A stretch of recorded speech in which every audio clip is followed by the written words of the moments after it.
Hello students, welcome all of you.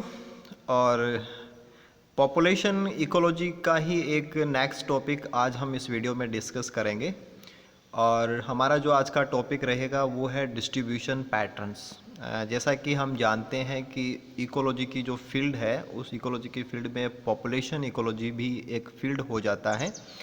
और population ecology बोलने का मतलब ये होता है कि हम यहाँ पे किसी पर्टिकुलर पॉपुलेशन के ऊपर फोकस्ड होते हैं। और पॉपुलेशन इट मीन्स किसी पर्टिकुलर स्पीसीज का एक ग्रुप है, उसके ऑर्गेनिजम्स का एक ग्रुप होता है जो पर्टिकुलर जगह के ऊपर और पर्टिकुलर समय के ऊपर एक साथ एक झुंड के रूप में हमें देखने को मिलता है।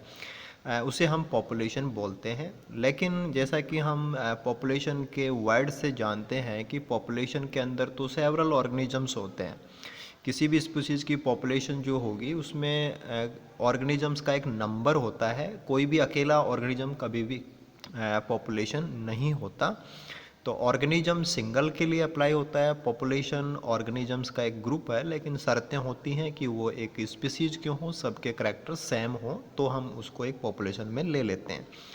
बट जब पॉपुलेशन के रूप में हमारे पास काफ़ी सारे ऑर्गेनिजम्स हैं, और जैसा कि ऑर्गेनिज्म के लिए तो सारी बातें लागू हो जाती हैं कि वो माइक्रोस्कोपिक भी हो सकते हैं, वो प्लांट्स भी हो सकते हैं, एनिमल्स भी हो सकते हैं। तो सारी जो पॉसिबिलिटीज़ हैं, पूरा जो पॉसिबिलिटीज़ का जितना भी हमारे पास ऑप्शंस है, उन सभी ऑप्शंस को एक साथ अगर हम देखें और इकोलॉजी की भाषा में इसको समझना चाहें तो हम ऐसे कह सकते हैं कि जितने भी ऑर्गेनिज्म एक जैसे एक साथ एक ही समय पे किसी एक जगह पे मिलते हैं तो उनके मिलने के तरीके कैसे होते हैं। जब हम ये कहते हैं कि कोई पॉपुलेशन किसी पर्टिकुलर हैबिटाट में या इकोसिस्टम में या किसी पर्टिकुलर एरिया में पाई जाती है, जब हम बोलते हैं कि पाई जाती है, इसका मतलब उसने या उन ऑर्गेनिजम्स ने उस एरिया को ऑक्यूपाइड कर रखा होता है।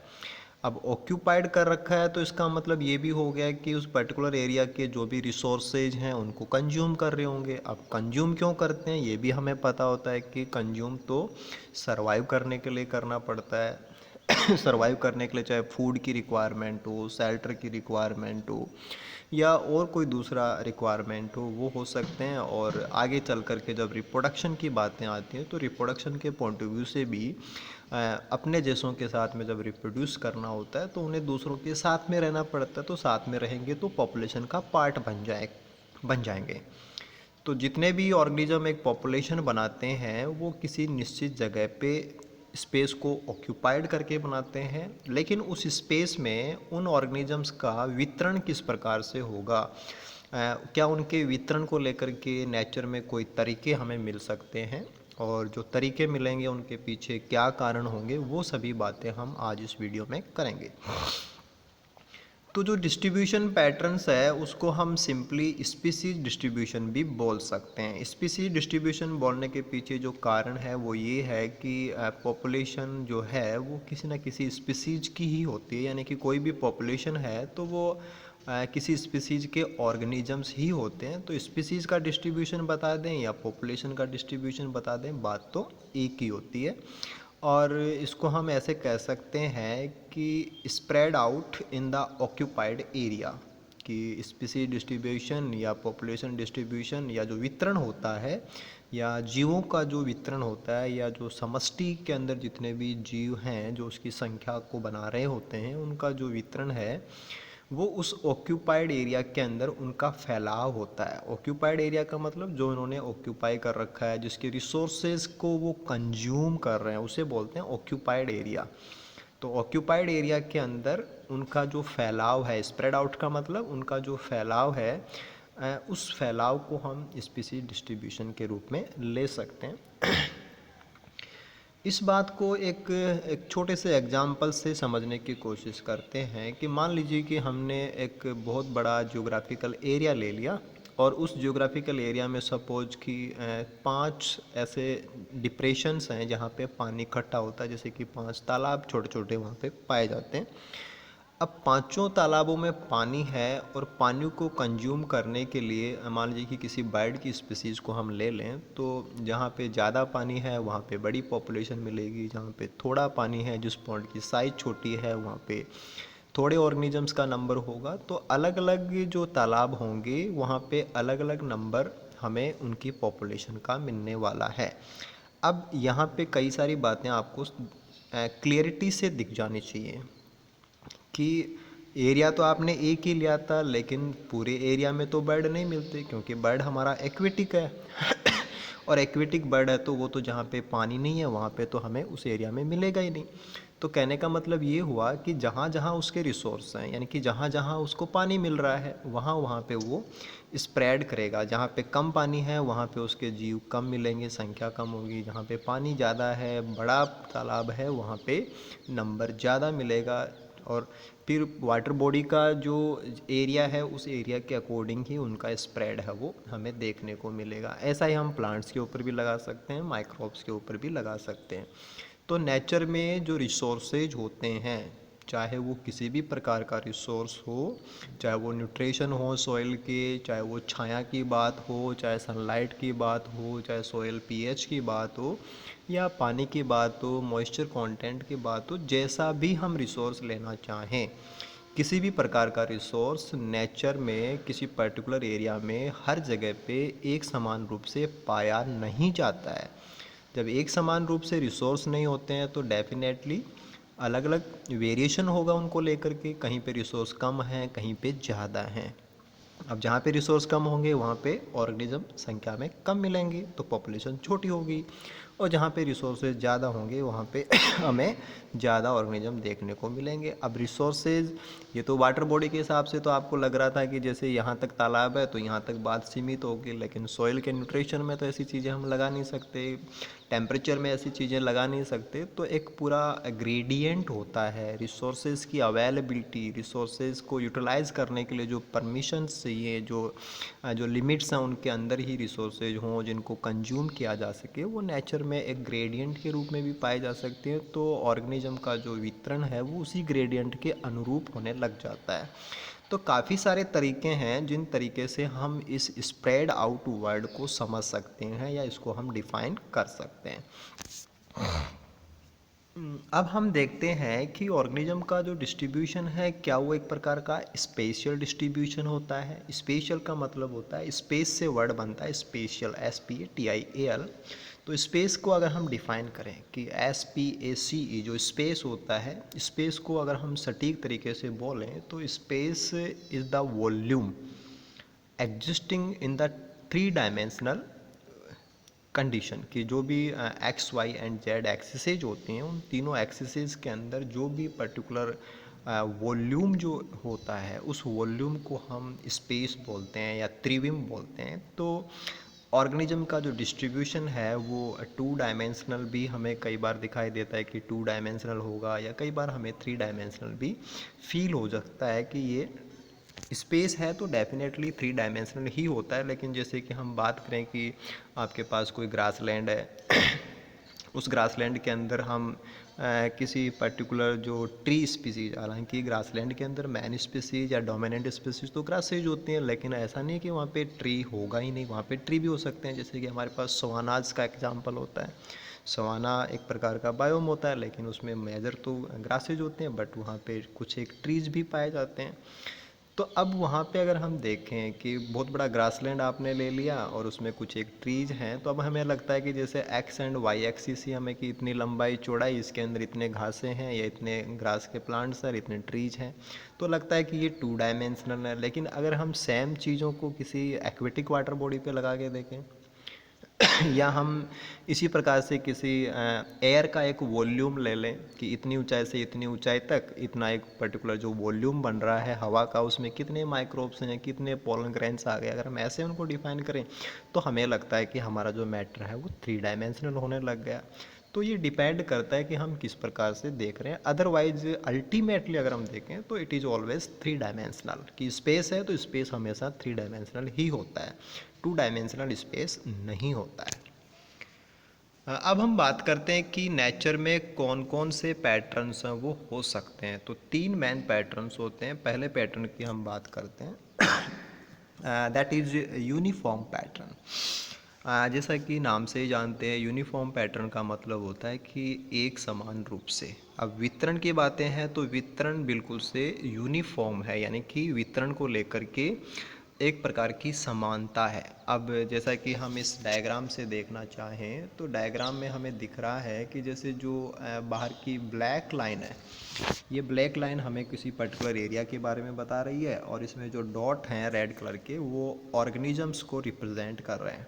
तो यहाँ पे हर एक ऑर्गेनिज्म की इसके साइड में और जितने भी ऑर्गेनिजम्स हैं उनसे बराबर दूरी है, यानी कि आप किसी को भी देखें तो वो बाकी चारों तरफ से जितने भी वहाँ पे ऑर्गेनिज्म हैं उनसे बराबर दूरी पे है। पहला दूसरे से जितनी दूरी पे है, दूसरा पहले से भी उतनी दूरी पे है, और दूसरे से तीसरा भी उतनी ही दूरी पे है। तो सच पैटर्न कि हर एक बाकी सभी से या आसपास वालों से बिल्कुल बराबर दूरी के साथ में हो, जितना कि वो दूसरों के साथ में है, या दूसरे उसके साथ में भी उसी दूरी के साथ हो।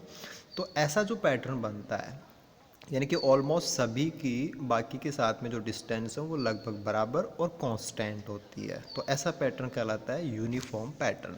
अब हम इससे जुड़ी हुई कुछ बातें करते हैं कि ऐसा होगा कब, या इससे जुड़ी हुई बातें हैं वो हमें कौन सी बातें ध्यान रखनी चाहिए।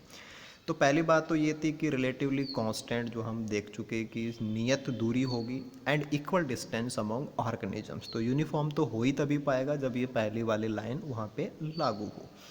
अब अगर हम बात करें कि ऐसा क्यों होता है, तो ड्यू टू आइदर क्या हो सकता है कि कंपटीशन फॉर रिसोर्सेज, कि ऑर्गेनिज्म है एक ही स्पीसीज़ के हैं, क्योंकि पॉपुलेशन की बातें हो रही हैं तो एक स्पीसीज़ के हैं तो उनकी डिमांड भी सेम होती हैं। जब सेम डिमांड होती हैं तो उनके बीच में कंपटीशन होता है रिसोर्सेज को लेकर के, जिनको हम इंट्रा स्पेसिफिक कंपटीशन के रूप में डिफाइन करते हैं। तो जब कंपटीशन उनके बीच में हो, तो कंपटीशन जब होगा तो हर एक को कंपटीशन से लॉस होने से खुद को बचाना होता है। ऑर्गेनिज्म कभी नहीं चाहता है कि मुझे लॉस हो, और कंपटीशन से तो सबको लॉस होता है। जैसे सामने वाला जो कंपटीशन में भाग ले रहा है उसको भी लॉस है, और जिसके साथ compete किया जा रहा है उसको भी लॉस हो रहा है। तो दोनों साइड में लॉस होता है, लेकिन लॉस को मिनिमाइज़ करना होता है। तो मिनिमाइज़ करने के लिए क्या तरीका है कि कंपटीशन को डिक्रीज़ कर दीजिए। कंपटीशन डिक्रीज़ कैसे हो सकता है? कंपटीशन डिक्रीज़ तब होगा जब उनके बीच में एक प्रॉपर डिस्टेंस हो। डिस्टेंस का मतलब रिसोर्सेज के यूटिलाइजेशन को वो डिफ़ाइन करती है। वो कोई दूरी केवल एक लेंथ की बात नहीं है। उस लेंथ का मतलब ये है कि वहाँ वो एक दूसरे को इंटरफेयर नहीं कर रहे हैं। जितनी दूरी उनके साथ मेंटेन की जा रही है उस दूरी के कारण से वो एक दूसरे को मेंटेन कर पा रहे हैं, कंपटीशन से अपने आप को बाहर रख पा रहे हैं। इंटरफेयर होने से ना तो इंटरफेयर कर रहा है किसी को, ना किसी से इंटरफेयर उसको हो रहा है। ऐसा वो कब कर सकते हैं? जब वो एक दूसरे से मैक्सिमम दूरी बना लें। जैसे किसी को किसी से बचना हो तो क्या करेगा कि उससे दूर चला जाए। अब दूर कहाँ जाएगा? इसके अगर लेफ़्ट गया तो भी कोई मिल गया, राइट गया तो भी कोई मिल गया, ऊपर गया तो भी मिल गया, नीचे गया तो भी मिल गया। तो कहाँ जाएगा? वो सबसे कांस्टेंट दूरी बना करके रहेगा। अब ऐसा तो है नहीं कि केवल उसी को खतरा है, बाकी को भी सेम खतरा है, तो वो क्या करेंगे? वो भी ऐसा ही करेंगे। तो सारे के सारे इसी पैटर्न में जब होंगे तो डेफिनेटली उन सब के बीच में कांस्टेंट और इक्वल दूरी है वो मेंटेन हो जाएगी, डिस्पर्सन को लेकर के या डिस्ट्रीब्यूशन को लेकर के। एक दूसरी चीज़ और भी हो सकती है, that is territorial behaviour. Territorial behaviour जो होता है ये एक्चुअल में जो एनिमल्स हैं उनके द्वारा दिया जाता है। अब टेरिटोरियल बिहेवियर को आप ऐसे ही समझ सकते हैं कि जैसे मान लीजिए कि आपका गांव है, आपका विलेज है, आपके विलेज में कोई भी आ सकता है, कोई भी जा सकता है, आप उसको मना नहीं करेंगे, ठीक है। आपकी गली में कोई भी आता है जाता है तो हो सकता है कि आप उसको टोक दें या उसको रोक दें, ठीक है। और अगर आपके घर में ऐसी बातें हों कि घर में कोई भी आ जाए चला जाए तो वहाँ ये अलाउड नहीं है, ठीक है।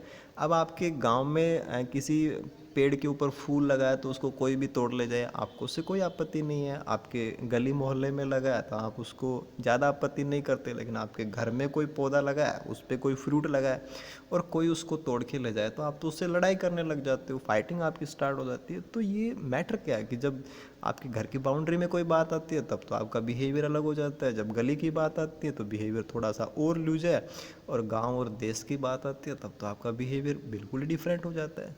तो ये इकोलॉजी की भाषा में अगर हम इन चीज़ों को लेकर के जाएं तो हमें लगेगा कि हमारे घर की बाउंड्री के अंदर जो भी होता है उसमें जो भी रिसोर्सेज होते हैं, चाहे वहाँ पे हमारा जो कोई भी रिसोर्स ले लें, चाहे कोई भी संसाधन हमारा हो चाहे वो खाने पीने की चीज़ें हो, पहनने ओढ़ने की चीज़ें हो, या कोई भी मनी हो या और कोई चीज़ हो, एनीथिंग एल्स, सारी चीज़ें उनको हमने क्या कर रखा है, अपने घर की बाउंड्री में प्रोटेक्ट कर रखा है कि इनको कोई भी हमारी अनुमति के बिना नहीं ले जा सकता। अगर कोई जानबूझ के ले जाने की कोशिश करता है तो हम उससे लड़ते हैं, यानी कि हम उसको डिफेंड करते हैं, उन चीज़ों की हम सुरक्षा करते हैं।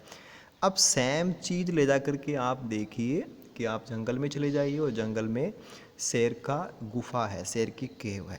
अब आप उस शेर की केव के साथ भी वही चीज़ है कि आप उसकी गुफा या उसके आसपास के एरिया के अंदर कुछ भी वहाँ से कंज्यूम नहीं कर सकते। तो द एरिया, ऐसे मान लीजिए कि कोई बर्ड है, उस बर्ड का घोंसला है, उस घोंसले में उसके छोटे छोटे बच्चे हैं, आप उस घोंसले में हाथ डालने की कोशिश कीजिए, उसको तोड़ने की कोशिश कीजिए, वो बर्ड आपके ऊपर हमला करेंगे। तो they are defending their resources. आपका घर, उस लॉयन की गुफा और बर्ड का घोंसला, ये सारे डिफेंड किए जा रहे हैं, सुरक्षा की जा रही है। क्यों की जा रही है? क्योंकि रिसोर्सेज हैं, रिसोर्सेज के ऊपर उनको और उनके बच्चों को सरवाइव करना होता है। तो अगर टेरिटरी मेंटेन की जा रही है, टेरिटरी बिहेवियर अगर मेंटेन किया जा रहा है, यहाँ पे एक छोटा सा इंटरेस्टिंग एग्जांपल और लेते हैं। जैसा कि आपने कई बार सुना होगा कि जब वन्य जीवों की गणना होती है तो जो टाइगर की गणना आती है, जब टाइगर का कंसेंसस तैयार किया जाता है, जब ये गिना गिना जाता है कि बाघों की संख्या कितनी है, तो नॉर्मली जो वर्कर्स जो काउंटिंग का काम करते हैं वो पेड़ों के ऊपर उनके पंजों के निशान हैं या नहीं उसके आधार पे उनको पहचानते हैं। और ऐसा हम देखते हैं कि आपने घर के बाहर अपना गाड़ी पार्क किया या गली में आपने अपना गाड़ी पार्क किया और कुछ ही देर के अंदर एक डॉग आता है और वो उसके ऊपर वॉशरूम करके चला जाता है। तो वहाँ देख रहे हैं कि जंगल में वो टाइगर बिना वजह ही पेड़ों की छालों के ऊपर अपने अंगुलियों के निशान, नाखूनों के निशान वो छोड़ रहा है। इधर डॉग है वो बेवजह ही बार बार जो टायर्स हैं उनके ऊपर वॉशरूम कर रहा है। तो व्हाट इज़ दिस? ये एक्चुअल में उनके तरीके होते हैं। किस चीज़ के तरीके? रिप्रेजेंट करने की कि ये जो एरिया है ये मेरा है। This is the territory maintenance. तो अगर टेरिटरी मेंटेन करनी हो जब टेरिटरी मेंटेन करनी हो, इट मीन्स मेरे कब्जे में ये सब है। टेरिटरी का मतलब मेरे कब्जे में इतना सारा रिसोर्स है, दिस इज़ द टेरिटरी। तो ऐसा होने पे सब चाहेंगे ऐसा, तो यहाँ पे जितने भी ऑर्गेनिज्म पॉपुलेशन में होंगे सारे टेरिटरी मेंटेन करना चाहते हैं। तो टेरिटरी मेंटेन करेंगे तो सब क्या करेंगे, किसी के पास ज़्यादा ना आ जाए, किसी के पास छोटी टेरिटरी ना रह जाए, तो सब के सब इक्वल टेरिटरी मेंटेन करना चाहते हैं। ना तो किसी की टेरिटरी में मैं इंटरफेयर करूं, ना मेरी टेरिटरी में कोई इंटरफेयर करे। ऐसा होने पे ही बेस्ट बेनिफिट होगा। और ऐसा करने के लिए ऑर्गेनिज्म को क्या करना पड़ेगा? सेम वही चीज़ जो कंपटीशन से बचने के लिए करना पड़ता है कि इक्वल डिस्टेंस मेंटेन करनी पड़ेगी, इक्वल यूटिलाइजेशन करना पड़ेगा रिसोर्सेज को। तो this is the extreme condition कि जब कंपटीशन बहुत अच्छा हो रहा हो, स्ट्रांगली हो, या टेरिटरी बिहेवियर परफॉर्म करना हो, तो ऑर्गेनिज्म एक दूसरे से इक्वल एंड कांस्टेंट दूरी बना करके एग्जिस्ट करते हैं, डिस्ट्रीब्यूट हो जाते हैं। तो ऐसा पैटर्न कहलाता है यूनिफॉर्म प्रकार का डिस्ट्रीब्यूशन।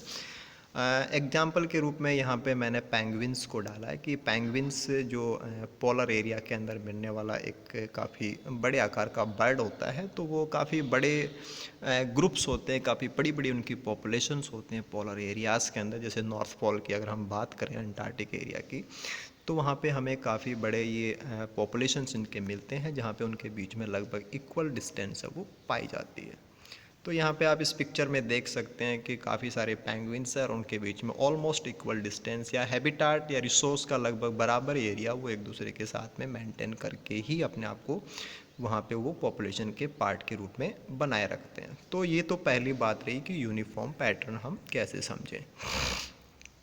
इसके बाद में दूसरा पैटर्न आता है रैंडम पैटर्न। जैसा कि आप डायग्राम से देख सकते हैं और नाम से भी समझ में आता है कि अगर रैंडम की बात हो तो रैंडम का मतलब होता है कोई निश्चित पैटर्न का नहीं होना।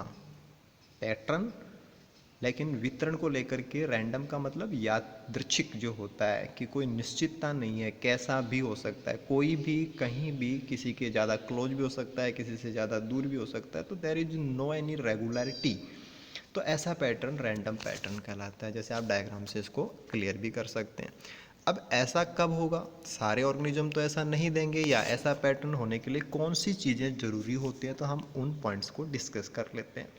पहली बात, नेचर में ऐसे पैटर्न बहुत ही कम पाए जाते हैं पॉपुलेशंस के, यानी कि ये रेयरेस्ट पैटर्न होते हैं। क्यों रेयरेस्ट पैटर्न होते हैं? इसको हम सेकंड लाइन से समझते हैं कि no need for social interaction. Population बोलना और सोसाइटी बोलना एक लगभग मिलते जुलते से शब्द हैं, हालांकि इनके बीच में काफ़ी अंतर होता है, लेकिन अभी हम उन अंतर की बातें नहीं कर रहे। सोशल इंटरेक्शन का मतलब कि मेरा बाकी किसी से कोई कनेक्शन नहीं है, no need for social interaction.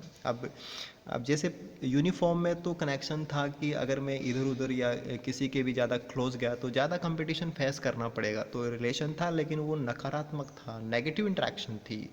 यहाँ पे इंटरेक्शन की ज़रूरत ही नहीं है, इंटरेक्शन होती ही नहीं है, no need for social interaction. और आप कह सकते हैं कि there is no an interaction, कि किसी का किसी से कोई भी लेना देना नहीं हो, कि ना तो उससे कोई फ़र्क पड़ता है, चाहे वो पॉजिटिव प्रकार का हो या नेगेटिव प्रकार का हो। अगर पॉजिटिव प्रकार का फ़र्क पड़ता है तब तो साथ साथ रहने लग जाते हैं, नेगेटिव पड़ता है तो दूर चलने जाने की कोशिश करते हैं, तो यूनिफॉर्म में चले जाते हैं। तो जब ना तो पॉजिटिव इंटरेक्शन है ना नेगेटिव इंटरेक्शन है, यानी कि कोई फ़र्क नहीं पड़ता है, तो कोई कहीं भी पाया जा सकता है। जब फ़र्क पड़ता है तो उसके अकॉर्डिंग पाए जाएंगे, जब फ़र्क नहीं पड़ता है तो वो कहीं भी पाए जा सकते हैं। तो no need for social interaction, हम यहाँ से इसको ऐसे बोलेंगे। ऐसा कब होगा?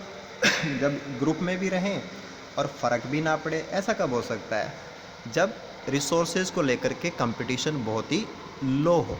तो इसके लिए भी आपको ध्यान रखना है कि या तो नेचर में रिसोर्सेज बहुत सारे पाए जा रहे हों तो उनके बीच में कोई कंपटीशन नहीं है, या नेचर में जितने प्रेजेंट हैं उनकी तुलना में उनकी डिमांड बहुत लो होती है, तो रिसोर्सेज को लेकर के उनके बीच में कंपटीशन नहीं होता। तो ऐसा होने की स्थिति में ऑर्गेनिज्म कहीं भी पाया जा सकता है, उसको कोई भी इफ़ेक्ट नहीं होगा, तो वो कोई भी पैटर्न वहाँ पे उनके वितरण को लेकर के हो सकता है, जिसे अपन रैंडम बोलेंगे। एग्जाम्पल्स की बात करें तो जो डैंडेलियंस होते हैं, ये एस्ट्रेसिकुल के पौधे हैं। जो इसके बराबर के पौधे अगर हम बात करें तो हमारे यहाँ पे जो पार्थेनियम ग्रास एक वीड के रूप में ग्रो करती है, तो वो पार्थेनियम के पौधे हम देख सकते हैं कि कहीं भी कैसे भी किसी के साथ उनका कोई बाकी पौधों के साथ में कोई कनेक्शन नहीं है। छोटे झुंड के रूप में, बड़े झुंड के रूप में, कुछ पौधे एक साथ ज़्यादा, कुछ में जगह जगह आपको उनके बीच में डिस्टेंस भी मिल जाए, तो रैंडमनेस उनके डिस्ट्रीब्यूशन को लेकर के मिल सकती है। इसी प्रकार से रेन फॉरेस्ट के अंदर जो ट्रीज हैं वो भी ऐसे ही एक रैंडम पैटर्न के अंदर पाए जाते हैं। तो ये कुछ एग्जांपल्स हैं जिनको हम रैंडम के लिए ले सकते हैं। जैसे यहाँ पर इस पिक्चर से डैंडेलियन जो प्लांट्स हैं उनको आप समझ सकते हैं कि इस प्रकार के पौधे आपने जो वेस्ट लैंड होती है, जो ख़राब ज़मीन पड़ी रहती है, जो बैरन एरिया होता है, उसमें ये ऐसे पौधे आपने देखे होंगे कि इनका जो मिलने का जो तरीका होता है वो टोटली रैंडम जैसा होता है। अब हम बात करते हैं तीसरे पैटर्न की। This is the clumped pattern. अब क्लम्प का मतलब एक गुच्छा बनाना होता है। गुच्छा बनाने का मतलब पास पास आ जाएंगे। अब पास पास होंगे तो यानी कि छोटे छोटे ग्रुप्स बनने लग जाएंगे, तो क्लम्पिंग आएगी। डिस्ट्रीब्यूशन यूनिफॉर्म नहीं है, रैंडम नहीं है, ग्रुपिंग होने लग गई है। अब ग्रुपिंग कब होगी? डेफिनेटली जब दूरी जो बनती है वो कंपटीशन के स्ट्रांग होने से बनती है। तो दूरी कम कब होगी? जब कंपटीशन बहुत कमज़ोर हो जाएगा, और बहुत कमज़ोर भी इतना हो जाएगा कि पास रहने से फ़ायदा हो। यूनिफॉर्म कब कब बना? जब दूर रहने से फ़ायदा था। तो उसका उल्टा क्लम्प्ड है, तो वो कब बनेगा? जब पास रहने से फ़ायदा हो।